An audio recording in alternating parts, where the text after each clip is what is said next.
너는 범사의 그를 인정하라. 그리하면 내 길을 지도하시리라. 잠언 3장 6절 말씀. 아멘. 우리 같이 한번 암송해 볼까요? 시작. 너는 범사의 그를 인정하라. 그리하면 내 길을 지도하시리라. 잠언 3장 6절 말씀. 아멘.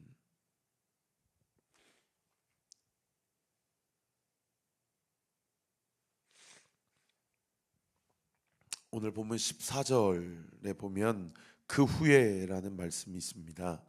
그 후에는 어떤 후에입니까? 어제 본문에 세 명의 여자가 주일 아침 새벽에 그 예수님의 무덤에 갔을 때에 예수님의 부활 소식을 들었고, 그리고 그 이후에 그 세 명의 여자 중에 한 명인 막달라 마리아라는 여자에게 예수님이 친히 자신이 부활하신 것을 나타내셨어요. 그리고 어저께 시간 관계상 제가 마저 설교를 하지는 못했는데, 어제 본문에 12절 13절 두 구절에 보면 엠마오로 가는 두 제자에게 예수님께서 나타나셨다라는 것을 마가가 기록을 하고 있습니다. 그리고 그 후에예요. 그러니까 이 그 후에는 사실 고다음 구절에 보시면 11제자가 음식 먹을 때다라고 기록하고 있는데, 이 음식 식사는 여러분 언제 식사를 이야기하는 것이냐면, 오늘 마가복음, 마태복음, 누가복음을 종합해서 정리해 보면 그 주일날 저녁 식사를 얘기합니다. 그날 저녁 식사예요. 그러니까 그 하루 안에 새벽에 세 여자가 빈 무덤을 확인했고, 그리고 저녁에 11제자에게 동시에 나타나시기 전까지 예수님은 막달라 마리아 한 여인과 엠마오로 가는 두 제자에게 나타나셨다라는 것을 알 수 있어요. 그러면 그 막달라 마리아와 엠마오로 가던 두 제자가 예수님을 만나고 어떻게 행동을 했을까요? 두려움과 불안함에 떨고 있는 나머지 11제자와 또 예수님을 따랐던 많은 제자들에게 내가 부활하신 예수님을 만났다라고 반드시 이야기를 전했을 것입니다. 그죠? 그런데 그 이야기를 들었을 때 11제자는 어떤 상황이었냐? 여러분 15절, 14절 하반절에 보시면 자기가 살아난 것을 본 자들의 말을 믿지 아니함이었다. 그러니까 증인들의 이야기를 들어도 믿지 않았고, 그리고 믿지 않는 상태에서 지금 많은 유대인들을 두려워하고, 또 심지어 수제자이라고 하는 베드로는 3번 부인하기까지 했으니까, 여러분 지금 11제자의 어떤 영적 정서적 심리 상태는 어떤 상태예요? 이 상당히 위축된 상태고, 또 상당히 두려움에 빠진 상태고, 폐쇄적인 감정 상태를 갖고 있고, 실제로 요한복음 20장 19절 병행 구절에 보면 그들이 유대인들, 특별히 종교 지도자들을 두려워해서 아마도 마가의 다락방이라고 추정되는데, 그곳에 문을 걸어 잠그고 패닉 상태에서 막달라 마리아가 무슨 얘기를 하든, 엠마오로 가는 두 제자애가 뭐라고 증언하든 그들의 말을 믿지 못한 상태에서 함께 모여서 저녁 식사를 하고 있는 상태였다라는 것을 알 수 있는 그런 대목이에요. 그때 음식을 먹을 때 예수님께서 14절 상반절 보십시오. 11제자에게 동시에 나타나셨습니다. 그날 저녁에. 그리고 나타나셔서 하신 일이 뭐냐? 그들의 믿음 없는 것과 마음이 완악한 것을 꾸짖으셨다라고 이야기해요. 왜요? 이는 자기가 살아난 것을 본 자들의 말을 믿지 아니했기 때문이다. 이제 마가는 11제자에게 그날 밤, 부활하신 그날 밤에 나타나셔서 이게 꾸짖으셨다라고 이야기하고 있는데, 사실은 누가복음 24장 마지막 장에 보면 그날 밤에 11제자에게 나타나셔서 예수님이 첫 번째로 하신 말이 뭐냐면 너희에게 평강이 있을지어다 라고 먼저 말씀하셨어요. 그리고 예수님께서 뭐라고 얘기하셨냐면 어찌하여 두려워하며 어찌하여 마음에 의심이 일어나느냐. 내 손과 발을 보고 나인 줄 알라. 또 나를 만져보라. 영은 살과 뼈가 없으되 너희 보는 바와 같이 나는 살과 뼈가 있느니라 라고 하시면서 그 구멍난 손바닥, 옆구리에 창자국을 다 보여주시면서 내가 영이 아니고 너희가 지금 환상과 어떤 꿈을 꾸는 것이 아니라 너희가 지금 부활한 나의 육체의 실체를 보고 있는 것이다라고 그 못자국과 창자국을 다 보여주셨다라는 것을 알 수 있죠. 그러고도 믿지 못하니까 예수님이 이 식사 시간에 뭐라고 말씀하시냐면 누가복음 24장에 너희 지금 뭐 먹고 있느냐라고 하니까 그날 저녁에 메인 디시가 생선이었던 거예요. 그래서 구운 생선 한 토막을 내어드리니까 예수님이 그 구운 생선 한 토막을 잡수시죠. 여러분, 예수님이 그 음식에 함께 식사를 했다라는 것은 예수님이, 죄송합니다 주님, 귀신이 아니고 영이 아니고 실제로 육신으로 온전히 부활을 하셨다라는 것을 11 제자에게 동시에 나타내 보여주셨다라는 거예요. 근데 여기에 다시 오늘 누가복음에서 마가복음으로 다시 돌아오면 여기 14절 중반절에 보세요. 그들의 믿음 없는 것, 그리고 그 다음 구절에 마음이 완악한 것, 이게 마음에 걸려요. 믿음 없는 것은 얼마든지, 여러분, 죽은 자가 살아났다 그러면 누가 믿겠어요 사실. 아마 우리가 그 현장에 있어도 우리도 믿지 못했을 거예요. 근데 마음이 안타깝고 주목이 되는 구절이 뭐냐면 마음이 완악했다라는 것을 꾸짖으셨다라는 거예요. 그 밑에 도움 말해 보십시오. 완악하다라는 표현은 성질이 억세고 고집스럽고 사납다. 그러니까 무슨 얘기냐? 믿음이 없는 것은, 그거는 하나님 앞에 은혜를 구해야 될 영역인데 자기가 믿지 않기로 결정해 버린 게 완악한 거죠. 이거는 뭐예요? 이건 죄예요. 연약함이 아니고. 여러분, 우리 자신에게 한번 질문해 보세요. 나는 우리 가정 가운데 하나님의 어떤 역사를 나타내 보여주시려고 하나님이 결정하셨는데 내가 믿지 않기로, 아유 그럴 일은 없어, 아 그런 일은 나타나지 않아 라고 그렇게 마음에 결정한 것이 혹시 있지는 않습니까? 우리의 삶 가운데, 우리의 직장과 우리의 생업과 우리의 인생 가운데 하나님이 일하시기로 작정하셨고 하나님은 나를 통해 그 일을 행하기를 원하시는데 내가 마음을 완악하게 하여 아이 그럴 일이 설마 라고 하면서 전혀 어제 우리가 같이 말씀에서 나눴던 것처럼 움직이지 않고, 그 누가 돌문을 옮겨주겠어? 가봐야 헛수고야, 잠이나 자자, 혹시 그러고 있는 것은 있지는 않습니까? 근데 여인들은 어떻게 했어요? 일단 한번 가보자는 거죠. 한번 가보자. 그러니까 그 현장에서 무엇을 발견해요? 돌문이 옮겨진 것을 발견을 하잖아요. 여러분, 내 마음 가운데 그 옆에 질문하기 묵상하기 한번 써보세요. 내가 마음을 완악하게 먹고 있는 것은 무엇인가? 이 말씀을 정말 그냥 허투루 듣지 마시고 한번 진중하게 자기 삶을 한번 점검해 보세요. 우리의 가정에 영적인 변화가 필요한 부분은 무엇인가? 내 마음과 나의 삶 가운데 지금 변화해야 될 것은 무엇인가? 여러분, 오늘 본문에 보시면 이 불신의 자리, 믿지 않고 믿지 않기로 결정한 이 불신의 자리에 하나님이 어떻게 하셨어요? 찾아오셨어요.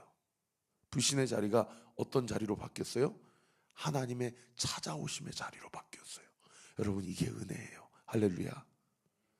이 은혜가 11 제자에게만 있는 것이 아니라 오늘을 살아가는 우리에게도 주님이 찾아오십니다. 가장 연약한 자에게 가장 먼저 찾아가시는 은혜, 그 은혜가 바로 나를 향한 은혜예요. 아이고, 나보다 저 사람이 더 연약해 보이고 나보다 저 사람이 더 사연 많아 보이고, 아니에요. 가장 연약한 자에게 찾아오신다는 것은 나에게 찾아오신다는 거예요. 이 불신의 자리가 은혜의 자리로 바뀌었고요.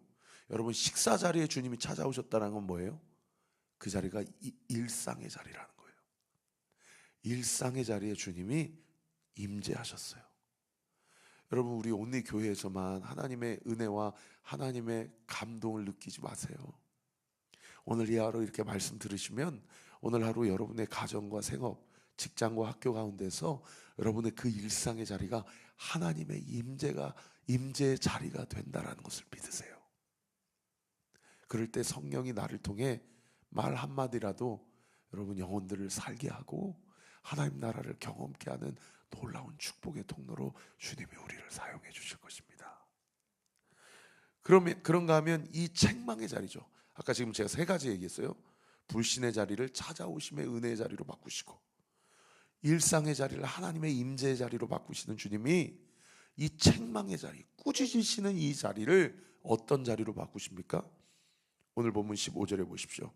우리 15절 말씀 같이 한번 읽어볼까요? 시작. 또 이르시되 너희는 온 천하에 다니며 만민에게 복음을 전파하라. 제자들에게 이 책망의 자리, 꾸짖음의 자리를 어떤 자리로 바꿔주셔요? 사명의 자리로 바꿔주세요. 사랑하는 성도 여러분, 저 보세요. 여러분들 매달 버시는 월급으로 사는 인생 아닙니다.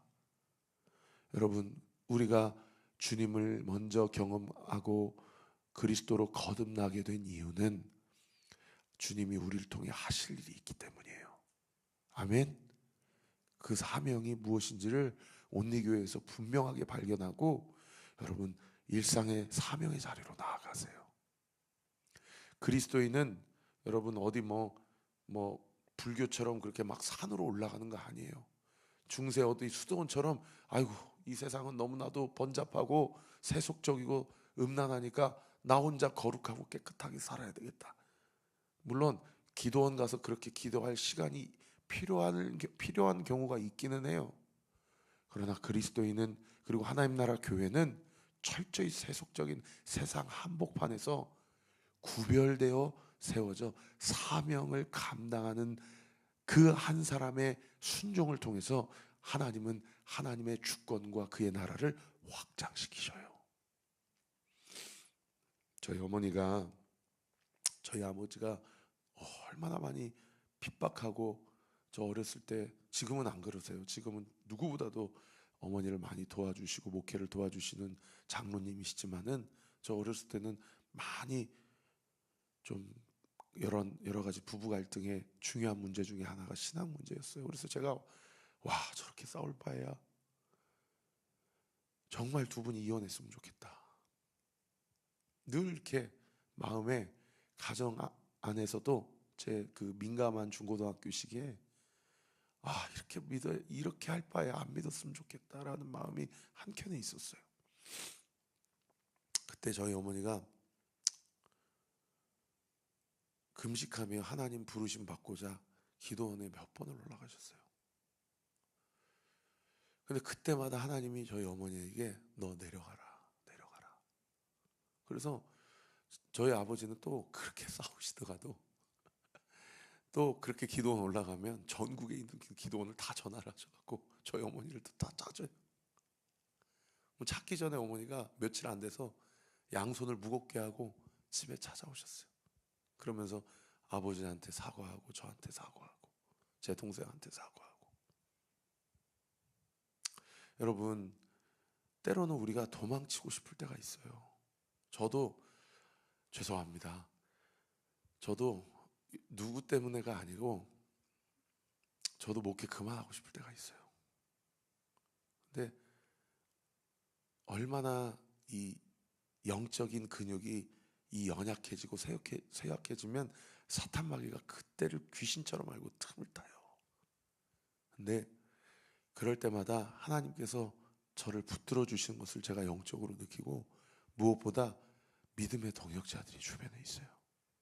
우리 성도들이 저를 위해서 얼마나 기도하고 있는지가 느껴지고 감사할 때마다 정신 차려야 되겠다.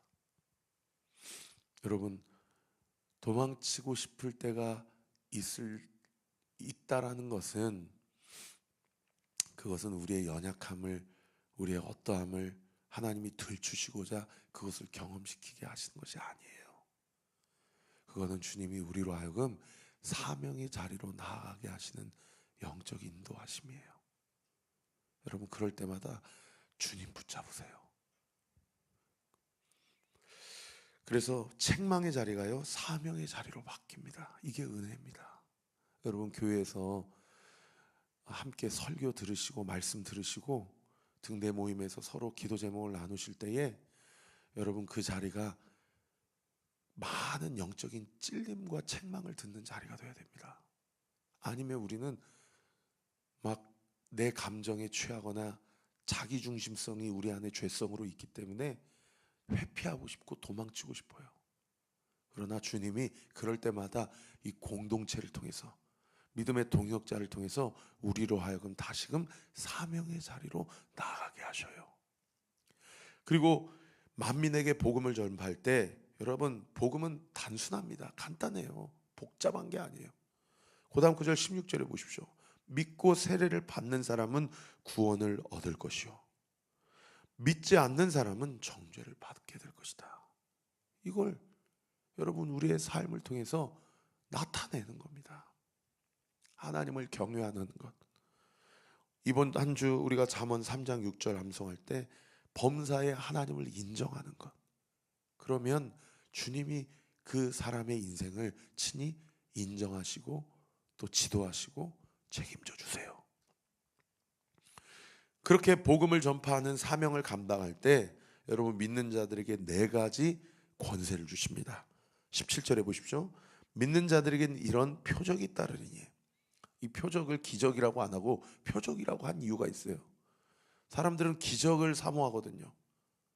와, 대단하다. 와, 신기하다. 여기에 현혹돼요.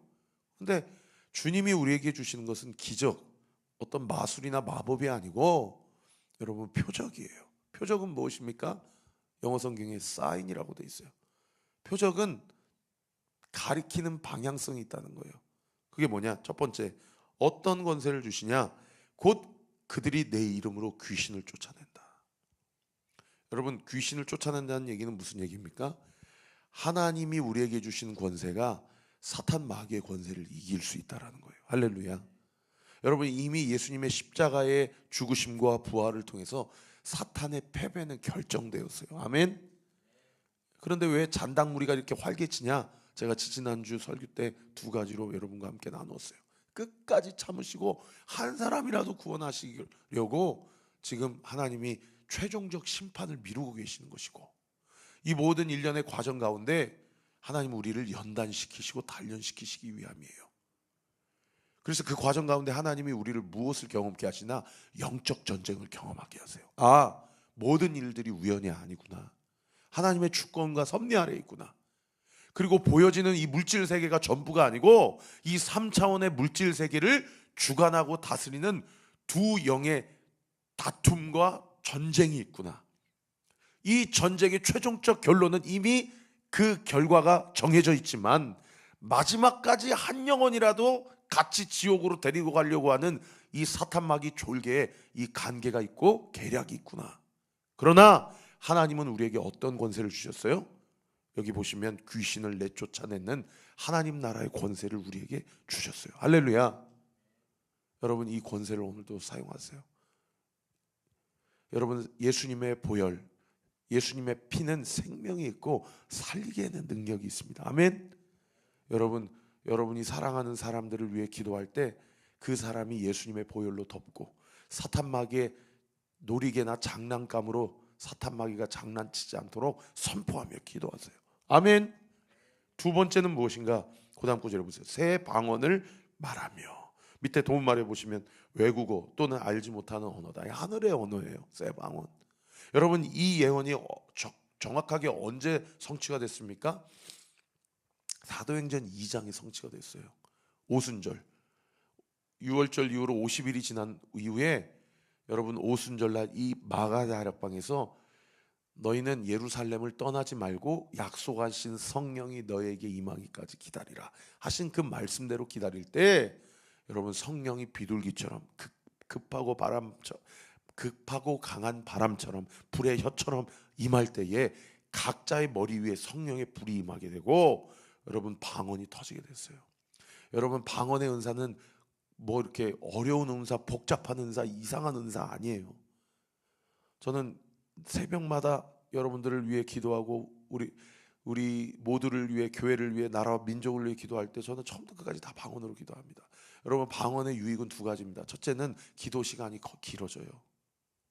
그 사람을 놓고 계속 집중력 있게 기도할 때 그 기도의 문이 열리고 기도의 깊이가 깊어져요. 두 번째는 뭐야? 다른 사람이 알아듣질 못해요. 심지어 사탄마귀도 못 알아듣습니다. 주님과 기도하는 자만이 대화하는 영적 언어예요. 그러면 방언은 어떻게 받습니까? 방언은 사모하는 사람에게 주어요. 가르치는 은사는 하나님이 원래 주신 달란트고, 찬양하는 은사는 하나님이 주신 사람이 있지만, 방언의 은사는 믿는 모든 자에게 주시는 은사라고 기록되어 있잖아요. 여러분이 사모하고 구하면 성령께서 입술과 혀를 움직여 주세요. 나는 그런 거 고상하게 믿고 싶고, 저거는 너무 이상한 것 같아. 저건 좀 뭔가 좀 이상한, 영적으로 나는 그런 거 싫어. 그러니까 안 받는 거예요. 그거는 이상한 은사가 아니에요. 사모하는 모든 자에게 주시는 언어 은사가 방언의 은사고, 여러분의 기도를 깊이 할 수 있는 은사고, 또 여러분의 기도의 시간을 늘릴 수 있는 은사입니다. 여러분의 혀를 성령께 맡기세요. 성령 하나님이 여러분의 입술과 혀를 주관해 주심으로 여러분 그 방언의 기도를 통하여 여러분의 가정과 교회와 나라와 민족을 향한 놀라운 중보 기도의 사역을 여러분의 기도 시간을 통해서 하나님이 일하시는 줄 믿으시기 바랍니다. 세 번째는 어떤 권세입니까? 18절에 보면 뱀을 집어 올리며 무슨 독을 마실지라도 해를 받지 아니한다. 이건 무엇을 얘기해요? 여러분, 이 18절의 말씀이 정확하게 선취된 구절이 어디 구절이에요? 사도행전 28장이에요. 사도 바울이 뱀을 집어 들어 올렸어요.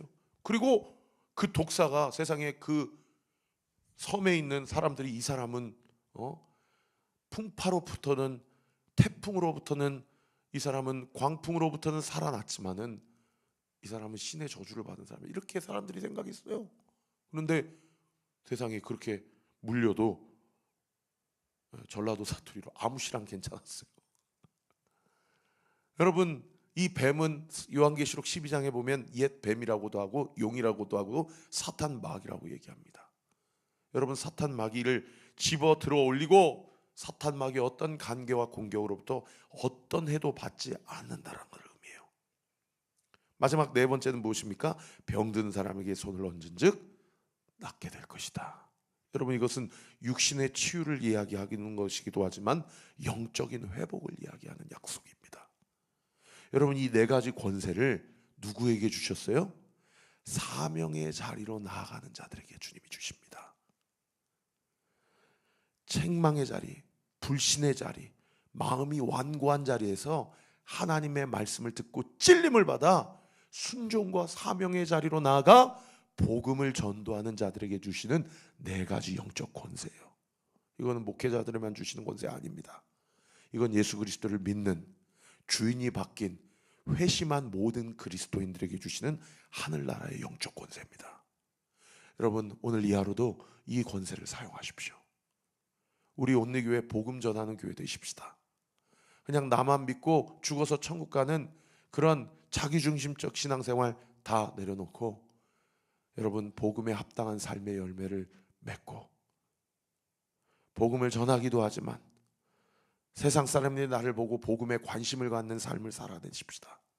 그럴 때에 끝까지 기도하고 사랑하는 그 한 사람의 기도와 눈물을 통하여 여러분 복음이 전파되고 주님이 구원하시기로 작정된 자들이 나를 통해 주께로 돌아오는 역사 있게 될 줄 믿으시기 바랍니다. 19절에 주 예수께서 이 말씀을 마치신 후에 승천하셔서 하나님 보좌 우편에 앉아 계셨다. 그 주님은 지금도 살아계셔서 우리를 위해 친히 중보하시는 유일한 중보자가 되십니다. 20절, 제자리 나가 두루 전파할세 거기 주치세요. 주께서 함께 역사하사. 목사님, 질문이 있습니다. 함께 역사한다는 얘기는 무슨 뜻입니까? 다른 번역 성경에 주께서 제자들과 함께 하사, 또 다른 번역 성경에 주께서 제자들과 함께 동역하사, 일하사, 이렇게 번역하고 있어요. 여러분, 믿음 가지고 삶의 현장의 일상의 자리로 나아갈 때 주님은 그 사람과 반드시 함께 하십니다. 그리고 그 사람과 함께 동역하세요. 그 다음 구절 보세요. 그 따르는 네 가지 표적 말씀을 확실히 증언하셨다. 여러분, 이러한 제자들을 통해 2000년 동안이나 이 수많은 박해와 이 모든 고난 앞에서도 이 복음은 오늘날 우리에게까지 전달이 됐고, 또 우리를 통하여 하나님은 하나님의 역사와 사명을 온전히 행하시고 감당케 하시는 줄 믿으시기를 예수님의 이름으로 축원합니다. 마가복음 1장부터 이 부활주일 지나고 오늘까지 16장 끝장까지 큐티 말씀 묵상하신다고 고생 많으셨어요. 내일부터는 시편 말씀 잠깐 묵상하고 올 4월은 에스라 말씀으로 넘어갑니다. 내일은 현장 새벽 예배는 없습니다. 내일 아침 6시부터 7시까지 단전이 되기 때문에 온라인으로 제가 오늘 녹화해서 내일 6시에 틀겠습니다. 여러분 골방에서 각자의 자리에서 동일하게 이 경건 훈련 잘 받으시고 말씀으로 하루를 시작하시기 바랍니다. 기도하겠습니다. 아버지 하나님 감사합니다. 하나님의 은혜입니다. 사순절 기간 동안 고난주간과 부활주일까지 마가복음 16장을 통하여 예수님의 모든 행적과 주님의 말씀을 묵상하고 붙잡게 하신 하나님께 모든 영광 찬양 올려드립니다. 우리 온리교회 성도들 어제도 많은 새가족들과 방문자들을 보내주셨는데 우리 온리교회가 이 지역사회와 이 시대와 이 나라와 민족과 열방을 위하여 중동 지역을 위하여 고난과 아픔과 상처를 가지고 살아가는 주님의 복음이 필요한 그 간 사람을 위하여 우리 교회를 세우시고 여기까지 인도하신 주님, 오늘도 주신 말씀 붙들고 일상의 자리로 나아가는 우리 사랑하는 성도들을 축복하고 기도합니다.